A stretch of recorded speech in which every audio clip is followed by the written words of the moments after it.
What is up, guys? Welcome to SIBZ. Hold on, let me stop the video. Oh my gosh, this is so embarrassing. I have a piece of my headphone leather, and it's right there on my head. I am so sorry. What kind of idiot? I'm sorry. I'm so embarrassed. I'm so embarrassed. Don't subscribe. Don't subscribe. West Coast, East Coast siblings. Today I'm going to be doing my review of the first 3 episodes of the show C on the Apple Plus TV streaming platform. But first, if you like movies and TV shows and you love talking about them, make sure you hit that subscribe button and click the bell so you can find out when we drop more videos like this. And before we get into the review itself, I just want to talk real quickly about the app. The Apple streaming app is a nightmare to navigate. Now, I mostly use the Apple TV Plus streaming service on my iPhone. I use it sometimes on my Mac. For the most part, I'm just on the phone using it. And the app was bad just to begin with before the streaming service even came into play. You had a whole bunch of content that you could see, but not all of it you could actually watch. As where when I jump in Netflix or when Disney streaming comes out, you jump in there and everything you see, you can watch pretty much for the price of the subscription. In the Apple TV app, you had a combination of movies and TV shows that you had purchased on iTunes, combined with shows from other apps that you may have, like the CW app. When I watch Arrow and The Flash and stuff, or when I watch Walking Dead, you'll see AMC app there, like content from that app. And you can't even watch it inside the app. When you click it, it takes you over to the app. So it's just not all in one place, and it makes it confusing. And then on top of that, you have some things that are showing up that you can't even watch because it's on HBO or Stars or some other things that you're not subscribed to. So you're seeing it all, but you can't actually watch it all, and it's not all readily available in the app. So then throw in the streaming service, right? And nothing has changed. It's just even more content now. Now, thankfully, Apple TV Plus doesn't have a whole bunch of content yet. So you're not inundated with a whole bunch of new content, but I can see this being a problem way down the line. So I would love it if they could just categorize everything into what you've purchased, what is available to you via the streaming app Apple TV Plus, and then stuff that you don't have because you're not subscribed to Showtime or Stars or HBO and all that other stuff. When I go into my streaming app, I want to see everything that I can actually watch. So let's dive into the review for the first 3 episodes. Now, C is Apple's kind of flagship show with the big star Jason Momoa. He's kind of selling the entire streaming service. Now, I wasn't able to get too much from the promotional material other than this was a society in which people couldn't see. I wasn't too sure of the time frame in which the show takes place, although I may not have been paying that much attention. But now, having seen all 3 episodes, I gotta say, the show is quite interesting. It's quite intriguing. The entire premise, now that I actually understand it, is based in a post-apocalyptic world in which a fatal virus kills pretty much all of the world's population, save a couple million people, and of those surviving people, none of them can see until hundreds of years later when a guy named Jelly Roll Morel, oh, I'm gonna butcher the names, Jerella Morel,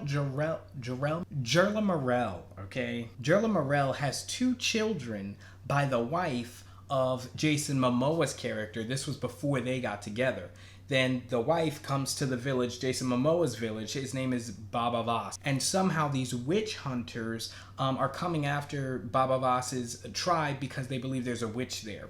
Now, we don't know very early on why they're witches. At first, I thought they just meant witchcraft and stuff. They're actually talking about the ability to see. The human race has gone so long without the ability to see that it's actually seen as witchcraft or heresy to claim that humans could ever see, or that one possessed the ability to see. Now, Jerla Morel, his kids actually inherit this ability to see, and it makes biological sense. And these kids are going to usher in a new age of prosperity for the human race. Now, the evil queen, who's the main antagonist in the show, I think her name is Queen Kane, or Evil Queen Kane. I'm just going to call her the Evil Queen. Now, right off the bat, let me just say something about this Queen Kane girl. She's disgusting. You know what I'm talking about.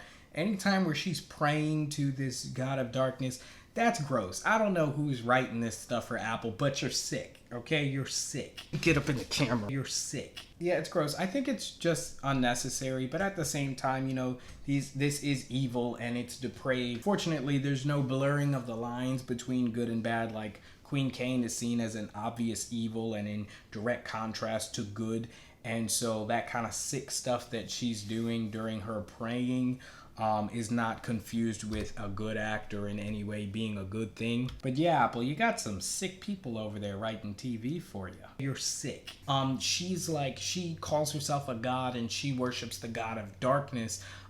She's kind of the highest authority in their religion of darkness because the world has been cast into darkness by their inability to see. So she is actually controlling the forces that are hunting Baba Voss, Jason Momoa's character, and his entire tribe, seeking out those children because those children possess this witchcraft or the ability to see, and that's going to throw into chaos everything that they've established, the entire world order as they know it. Now, here's one thing that really frustrated me, and let me know in the comments down below what you think.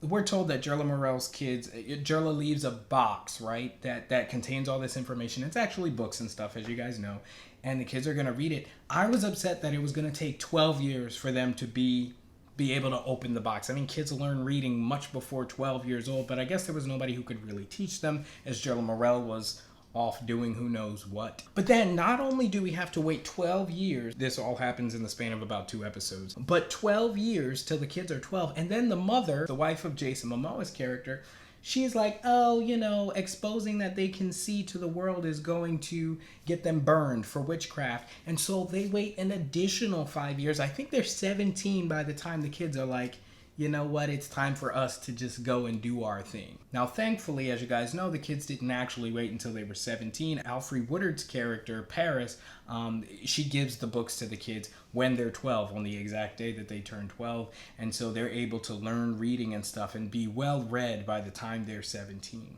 Now, one thing that's so interesting about the show to me is the nuance. Of course, it's an action series. You've got Jason Momoa, so he's going to be fighting people. There's going to be, you know, heavy action sequences, and that's great. But what really intrigued me was, like I said, the nuances, the things that they play at in your mind. Most of the time, what I was thinking about while watching the show is not only can these people not see, but they live in a world where they don't even have a concept of sight in their entire community. No one can see. So people who have the ability to see, they're seen as gods. I remember there was a scene where the mother, and I keep forgetting her name, Jason Momoa's wife, I'm looking at it now, give me a sec.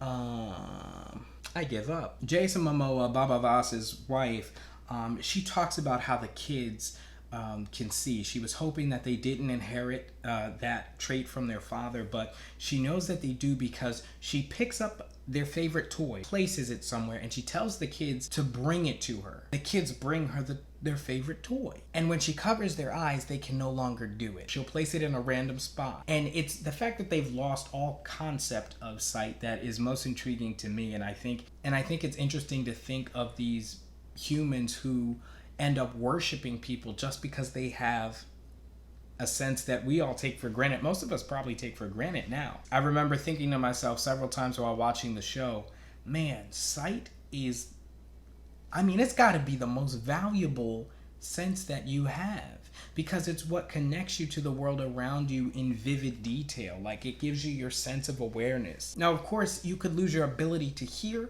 but you could still feel vibration, right? You could lose your ability to smell, but you could still taste, or vice versa. It's kind of the same sense.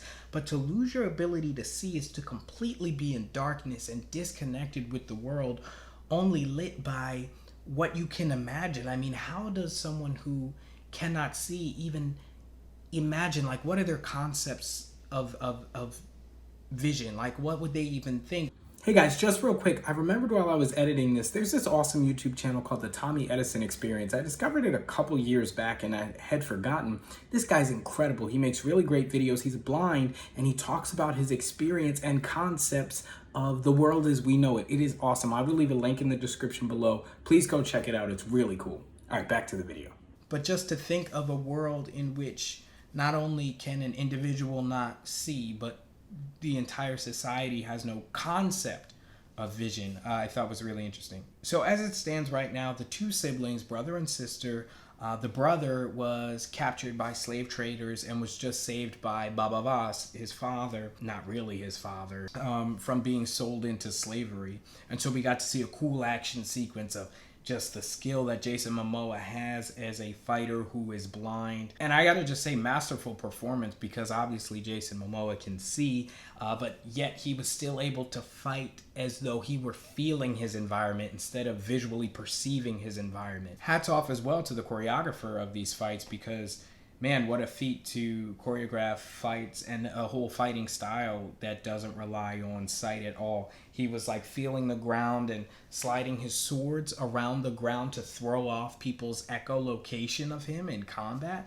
Man, that's some dope stuff. That's really, really cool. The way the show looks is almost right. I don't know if I'm trying to compare it too much to the likes of Game of Thrones, and I kind of did this with The Witcher 2, as they're both kind of dark, gritty, filling in the vacuum left by Game of Thrones type shows. And I don't want to force it into that. I want it to be its own thing, but at the same time, visually, you can tell that there are some stylistic things that are borrowed, and I would say that I wish that Apple had gone a little bit more gritty, a little bit more Walking Dead, Game of Thrones, a little bit more film grain in the show. I think that would have helped it feel a little bit more gritty. Now, at the same time, this is post-apocalyptic, so this is hundreds of years after 2019, roughly. So I guess maybe they're going in a different direction, saying, yeah, you know, there is better technology in the future. There is no film grain and stuff like that. But it almost looks too clean, like Apple made it. And I guess maybe that was intentional. It probably was, as Apple at least used to do everything intentionally. But overall, the show is really good. One thing I would love to see is if they could get Dwayne "The Rock" Johnson in as a villain or as some like big bad fighter for maybe the season finale. They probably already shot it, or for the next season of the show. I would love to see a face-off between Momoa and Dwayne "The Rock" Johnson. That's just a little side point. But yeah, overall, the first 3 episodes were definitely enough to keep me intrigued. Let me know down in the comments below if you would like to see me do a full series on this. This was just my 3-episode review. I think a lot of people are getting a free trial of Apple streaming right now, so they released the first 3 episodes to kind of get you hooked into paying the monthly subscription fee. But yeah, man, if you're a fan of Game of Thrones, Walking Dead type gritty, real world, post-apocalyptic type shows, I would recommend this one. Like I said, the Queen, she does some sick stuff. So, I mean, I'll let you Google that to decide if you want to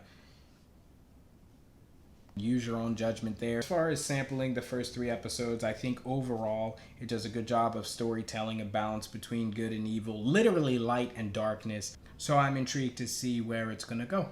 Anyway, guys, how are you enjoying the show so far? Let me know in the comments below. I'd love to chop it up with you guys there. Make sure you like this video if you like this video. Subscribe and click that bell if you like TV and movies and like discussing them. So that's going to wrap up this episode. Thank you guys so much for watching. Thank you to all of our subscribers. As always, go follow our sister channel. A lot of fun there. I'll leave it in the description below. And I'll see you guys in the next one. Peace.